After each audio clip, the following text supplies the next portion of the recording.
Today, if you ask our youth to give you statistics about their favorite NFL player, they'll tell you everything about them. Ask them about a famous celebrity, they'll tell you their birthday, where they live, how many kids they have. Ask them about the Rasul sallallahu alayhi wasallam, and they probably couldn't tell you what his children's names were and what his wives' names were. So problem number one is this lack of understanding of Allah subhanahu wa ta'ala and the Rasul sallallahu alayhi wasallam. And problem number two is that our youth today have a genuine fear of being called Muslim or being associated with Islam. And for some, the fear is so strong that they think Islam itself stops them from opportunities.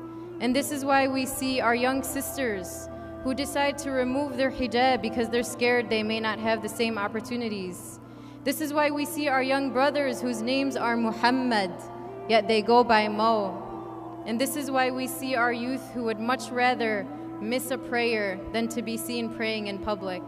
And no, I don't, point these out to judge them or to challenge them. Rather, I point the finger at myself and at all of us as a community. And I ask us, what have we done to support our youth so that these are not the outcomes? What type of guidance have we given them? And do they know that we're there for them? Our youth are currently sandwiched between a generation of immigrant parents who may not necessarily fully understand their struggles, so when they're at home, they feel misunderstood. And they're sandwiched between that and when they go out into their schools and their workplaces, they also don't feel understood.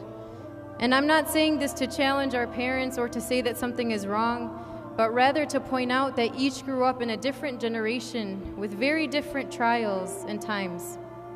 And this sandwich crisis has caused serious problems within our youth, where we see the rates of depression, anxiety, and sadly even suicidal thoughts increase exponentially. That we are a people who were honored by Allah through our Islam. It is not about wealth, it's not about looking beautiful, it's not about having power and having fame. Rather, it's Islam itself that brings us that honor. And so I carry this message myself and I share it with my brothers and sisters. Let's recognize this izzah, this honor that Allah subhanahu wa ta'ala gave us, and let that be the guiding principle within our life.